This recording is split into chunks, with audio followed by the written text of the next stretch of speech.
Assalamualaikum warahmatullahi wabarakatuh. Perkenalkan, nama saya Randika Dia Putra, Prodi Farmasi, kelas Farmasi 2A, sediaan salep dan suppositoria. Definisi salep. Salep adalah sediaan setengah padat ditunjukkan untuk pemakaian topikal pada kulit atau selaput lendir. Dan menurut Farmakopedia edisi 3, salep adalah sediaan setengah padat yang mudah dioleskan dengan digunakan sebagai obat luar. Definisi suppositoria.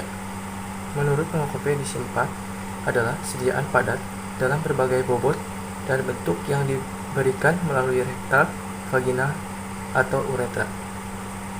Bentuk sediaan salep. Bentuk sediaan salep adalah sediaan setengah padat atau semi solid ditunjukkan untuk pemakaian topikal pada kulit atau tanpa penggosokan. Bentuk sediaan suppositoria. Bentuk sediaan suppositoria pada berbentuk kerucut atau peluru yang dimasukkan ke dalam tubuh melalui anus, uretra, atau vagina. Basis salep. Basis salep menurut Farmakopedia edisi 4 diantaranya sebagai berikut. 1. Dasar salep hidrokarbon. Dasar salep ini dikenal sebagai dasar salep berlemak, antara lain vaselin putih dan salep putih. Contohnya, vaselin parafin, genelec. 2. Dasar salep dikelompokkan menjadi 2. Yang pertama terdiri dari dasar salep yang dapat bercampur dengan air membentuk emulsi dalam minyak, dan yang kedua terdiri atas emulsi minyak dalam air yang dapat bercampur dengan sejumlah air tambahan lanolin. Contohnya unguentum simplex. 3. Dasar salep yang dapat dicuci dengan air. Dasar salep ini adalah emulsi minyak dalam air, antara lain salep hidrofolik atau krim, contohnya hidrofilik. Yang keempat, dasar salep larut dalam air disebut dasar salep tidak berlemak dan terdiri dari konsultan larut air, contohnya salep polyethylene glycol atau campuran PEG. Basis suppositoria. Menurut Ansel halaman 582 sampai 589, basis sediaan suppositoria terdiri dari 3, yaitu basis berminyak atau berlemak, basis yang larut dalam air dalam bercampur, dan basis lainnya seperti basis suppositoria hidrofilik. Komposisi sediaan salep. 1. Dasar salep hidrokarbon, yaitu vaselin putih atau kuning, campuran vaselin yaitu malam putih atau malam kuning, parafin cair, minyak, dan genelec. 2. Dasar salep serap yaitu adepsalanae, unguenta, simplex, hidrofilik, petroleum. Yang ketiga, dasar salep yang dapat diolesi dengan air yaitu dasar salep emulsi MIA atau emulsi equipment, hidrofilik equipment. Yang keempat, dasar salep dapat larut dalam air, polyethylene glycol, ragacan, dan PGA. Komposisi sediaan suppositoria. Komposisi sediaan suppositoria yaitu mengandung aminofilin 500 mg, disimpan pada suhu 5-15 derajat Celcius di lemari es dan jauhkan dari jangkauan anak-anak. Cara pembuatan salep menggunakan metode 1. Metode pelelehan.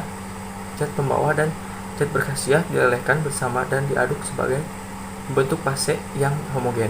Yang kedua, metode titrusi. Zat yang tidak larut dicampur dengan sedikit basis yang akan dipakai atau dengan salah satu zat pembantu, dilanjutkan dengan penambahan sisa basis. Yang ketiga, salep yang dibuat dengan pelaburan. Dalam cawan porselin, salep yang mengandung air tidak ikut dilelehkan tetapi ambil bagian lemaknya. Cara pembuatan suppositoria dengan basis oleum secoa. 1. Basis oleum secoa dilelehkan dalam penangas air suhu 40 derajat Celcius. Yang kedua, tambahkan sera alba ke dalam oleum secoa yang telah dilebur. Yang ketiga, paracetamol haluskan. Yang keempat, campuran paracetamol dengan basis dalam penangas hingga homogen. 5. Cetak dibasahi dulu dengan gliserin untuk mencegah melekat pada dinding cetakan. Yang keenam, dinginkan secukupnya dan dituangkan ke dalam cetakan sampai sedikit mengental, jangan terlalu padat. Yang ketujuh, diamkan di suhu kamar, lalu masukkan ke dalam kulkas bagian bawah, dan terakhir masukkan ke dalam freezer. Etiket dan kemasan salep. Etiket salep menggunakan etiket warna biru yang ditunjukkan untuk pemakaian sediaan luar, topikal, atau pada kulit. Kemasan salep dalam botol atau tube. Etiket dan kemasan suppositoria. Etiket suppositoria mengandung etiket warna biru yang digunakan untuk pemakaian sediaan luar. Kemasan suppositoria dalam bentuk dus kemasan suppositoria dan dilapisi cangkang suppositoria. Kelebihan dan kekurangan salep. Kelebihan salep misalnya salep dengan dasar salep lanolin mempunyai sifat lengket tetapi mempunyai sifat yang lebih mudah tercuci dengan air dibandingkan dasar salep berminyak. Kekurangannya, salep dengan bahan dasar berlemak misalnya campuran dari lemak malam yang tidak tercuci dengan air. Kelebihan dan kekurangan suppositoria. Kelebihan suppositoria: 1. Dapat menghindari terjadinya iritasi pada lambung. 2. Baik bagi pasien yang mudah atau tidak sadar. 3. Dapat menghindari kerusakan obat oleh enzim pencernaan dan asam lambung.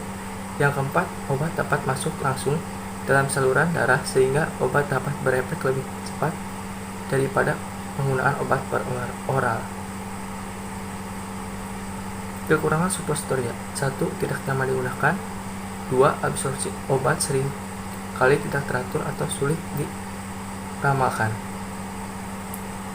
Mungkin cukup sekian yang bisa saya sampaikan. Wassalamualaikum warahmatullahi wabarakatuh.